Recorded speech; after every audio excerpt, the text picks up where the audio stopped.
Good evening, individuals. It's up. Back again with yet another, not a Florida man story, but definitely a peculiar news story out of the UK, with including Boris Johnson, who probably bit the ear of this cunt. I don't know, but let me read the headline. Bloke keeps own ear in pickle jar after it was bitten off in a brutal UK fight club. So it's a bit strange because if you look at the actual picture, of course, this one is censored, the ear in the pickle jar, because if it wasn't censored, it would arouse the appetite of Xi Jinping. He would come fly over and eat the ear, I'm afraid.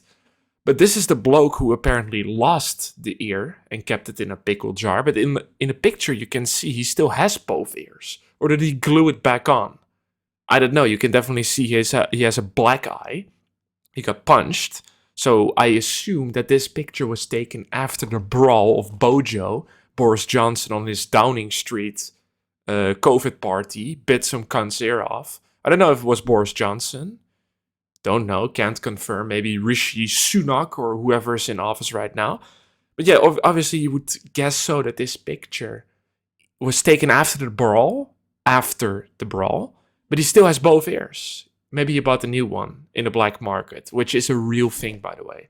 I don't know the specific country, and I don't want to come over as xenophobic or slander a country, but I believe in Thailand you can just buy a penis for... And in Cuba, by the way, Google this real quick. I'm not interested, but in Cuba, you can get free penis implants. Don't ask why I know this. I did a video on this last year.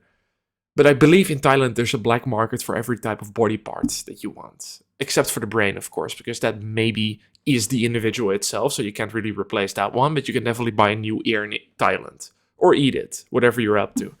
But let's continue with the news article. So, bloke keeps own ear in pickle jar after it was bitten off in brutal UK fight club. Which wouldn't surprise me, of course, because again, this might come across as slander, but the pubs in UK, where they already I was in UK recently, like 4 months ago, they already start drinking in some cases at 11 a.m. or 10 a.m. Real warriors, that's massive respect. I mean, most people over here start drinking soonest at like 4 p.m., but 10 a.m., that's next level unemployment. I gotta love it. It's like Jason Blaha on steroids. And he was actually, but still fucking fat. Let me continue reading this article. A fella who takes part in a UK-based fight club had part of his ear bitten off and now keeps it safe inside a pickle jar. What else are you going to do with it? A, yeah, definitely wouldn't go to the doctor. Just keep it in a pickle jar and hope one day you can just stick it back on whatever, I guess... You have external ear, middle ear, and internal ear, right? So hopefully one day, he guessed that maybe one day he can just stick it back in, like Lego or whatever else, like a Minecraft, whatever fucking smithing you want to call it. Alex Etherington, 32, competed in no holds barred bare knuckle events, where things routinely turn nasty. You would guess so. I believe they also do it in Russia, bare knuckle boxing, or not even boxing, fighting. So much so that he lost a chunk of his ear, but he did win the fight. Okay, that's very important to know. Swings and roundabouts and all that. I mean, it's kind of like the article I just found, a libido boosting sea turd. Yes, that also can cure cancer. I might review that libido boosting sea turd after this. Look, here's the article. I'm not talking shit. It's very recent, and I always like to keep up with the news, so recent articles. But what the fuck point did I try to make? I guess that bare knuckle boxing must also be libido boosting, except if you get kicked on the nuts. Because there is seriously a study. I read a study one time, I don't want to get too high IQ, of course, that it's actually true that it's not a case of correlation versus causation, but in this case causation, that fighting in men actually increases testosterone. And you could then draw the conclusion that an increase in testosterone would most cases also increase your libido, which is not necessarily a good thing. I mean, imagine having Not gonna get into that, but Bojo. I mean, imagine being the woman of Bojo. You don't want him to boost his libido because it's not gonna be too enjoyable. Etherington appears in a new Channel 4 documentary, Untold: The Secret World of Fight Clubs, which takes a deep dive into some of the 300 underground fights that have taken place across the UK in the last year. I'm gonna guess also, by the way, that it's not legal. I don't know the law in the United Kingdom, Great Britain, but I'm pretty sure it's the only country probably where street or bare knuckle street fighting is legal, also because they want to, get the soldiers ready for war, is Russia. And of course, they're not using that to train the soldiers. I'm guessing, I don't know Putin. Haven't met him in a long time, but it seems to me that Russia would be the only country where bare knuckle street fighting is legal. In the UK, shagging beds is the only thing that's legal, probably. Or going to the pub, of course. Etherington, who hails from County Durham, took part in the Swedish-based King of Streets Fight Club, which held its first UK event last year, and sees competitors take part in no rules, no rounds fights. This motherfucker is drowning in mud and fighting. Interesting. And he's very happy documenting it all. Or making a documentary about it. Documenting it all. But how the fuck, this is pretty interesting because you're filming it, but at the same time, it's not a crime, but probably you're definitely, definitely breaking the law by hosting these fights, yet he's documenting it all. Snitching on himself. Unless he's probably, he's a sicko.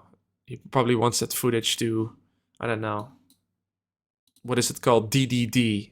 Destroy Dick December. Not my words. Fucking disgusting. But I saw this also. I can prove it to you. It was on the homepage of New York Post. Or Lat Bible. I don't know. That NNN was over and now it was Destroy Dick December. But people who engage in that probably mentally challenged. Speaking to the Sun, Etherington said, I felt lucky to get on King of the Streets. It's quite sought after. Yes, for the ones that want to lose their earlobes, or not just earlobes, but their ears, and put it in a pickle jar for later consumption, of course. I felt lucky to get on King of the Streets. It's quite sought after. I only got on it because my friend vouched for me. So what did happen? Your friend just has to say, this motherfucker I know can definitely fight. He wouldn't care if his ear is bitten off and put into a pickle jar. I guess that's what they have to say. And then later eat it to get a septic shock and get all your limbs amputated. Which is a true story. I've said this many times. There was a woman who ate her leftover, or her roommate's leftover, of noodles or something with pasta. And she had to have all her limbs amputated. That's kind of GG sit, no re. Because, yeah, I mean, never touch your roommate's leftovers and you probably won't have your legs amputated. Nor your arms. Would be very handy to keep it all. You got 500,000 views on YouTube, and I got around 7,000 followers on Instagram overnight. That was heavy for me. This is, first of all, YouTube is stage 4 cancer most of the time. I've had so many times recently, just 3 days ago on my main channel, I uploaded a clip of somebody who was driving a motorcycle, not even that fast, but with one hand. In the other hand, he was drinking beer. I immediately got a community guideline strike for safety violation populations. And it's like, I promise you, that clip was nowhere near graphic or violent or even, you can find so much shit on YouTube that's far worse. And in this case, the point I'm trying to make, I've seen those videos, bare knuckle street fighting, where people actually get their head caved in, lose their eyeballs, and in this case, their ear, and put it in pickle jars. And those videos are up, right? Those videos are up. And you can even find, gruesome shit. What is it? The Nate Diaz and Conor McGregor fight. I believe the first fight, in which Nate Diaz gets up entirely bloody, with his entire face caved in. But all those videos, YouTube things, those are allowed. But my video, which isn't even close to also the videos of Shoe Nice, where he drinks an entire bottle of Jack Daniels or whatever the fuck else, eats a cactus, eats glue or cat litter shit, or literal dog shit. Those videos are all up, but Mike gets a strike. Typical YouTube logic. But I'm not saying that those bare knuckle street fighting videos have to be removed as well. I think neither of those have to be removed. But YouTube employees have like really loads of dog shits in their brain. But it's seriously because the biggest problem is that there's no coherent logic behind it. Consistency. Some videos which are way worse. You can even find videos of surgeries. And you're going to say that's medical information. Yes, but it was so gruesome that there's no way that that could be justified as medical information. All I'm asking for is consistency. If you're going to delete those, or if those videos are allowed on YouTube, my shit doesn't even come close in terms of gruesomeness. Shouldn't be removed either. Manga. Opening up about the fight itself, which saw him up against a bloke named Bashir Bash. Yeah, he bashes skulls in probably. Fakhoury. He added, I didn't know what was going to happen because it was my first no rules fight. Yeah, buddy, your earlobe was going to be snatched. I couldn't really have a game plan, really. I didn't know what to expect. He was desperate for a win as he had come off a few losses. 10 seconds in, he bit my ear off. Yeah, nice, buddy. I mean, I guess that's what no rules game is. I mean, fair enough. If you're hungry and you want to hear what's going on, yeah, it's for real. Because again, I don't know slandering, but when I was in China, there was an actual soup with what is it called? English word, pork ears in the soup. So maybe this guy in a bare knuckle street fighting wanted some human ear for some extra protein, but I don't know. No rules, I guess. I didn't know it had come off at first. Are you listening, buddy? Because then you might find out. Blood was trickling down my face. But that's fair enough. I mean, I'm not gonna try to make fun of it. You probably wouldn't know. I mean, I've never, again, not even gone close to some cunt but biting my ear off. But if you're fighting somebody in a street fight, you're gonna bleed one way or the other. But maybe somebody's gotta first tell you, testing the ears, 1, 2, 3, and if you don't respond, then you know, okay, it's bleeding from the ears. He wouldn't let go of my hair. I ended up getting whiplash from it. He was going for my eyes. Interesting. I mean, that's probably why you shouldn't participate in those fights, but I guess these people will do anything, what is it called? Clout. Because this is, of course, not even close to a UFC fight, because I'm pretty sure, unless your name is Suarez or whatever the fucking football soccer player was called, you're not allowed to bite somebody's ear off in the UFC. And I'm not even sure if the ogre Dana White even has ears. Unlike your average bout, eye gouging is allowed. Although Etherington says it's usually stopped before any serious damage is done. But how would you know that? Because if somebody pokes your ear, that's of course something different. But if they intentionally, I don't know, you probably can't have a knife. But if they seriously try to damage your eyeballs, it's probably too late. And they're already on the ground. Again, falling into a Chinese man's soup. For some delicacy. But yeah, I mean, how the fuck would you say, okay, we stop the serious damage before your ear, is in the pickle jar or your eyeballs in the soup, but you probably wouldn't even be able to stop it before it's too late.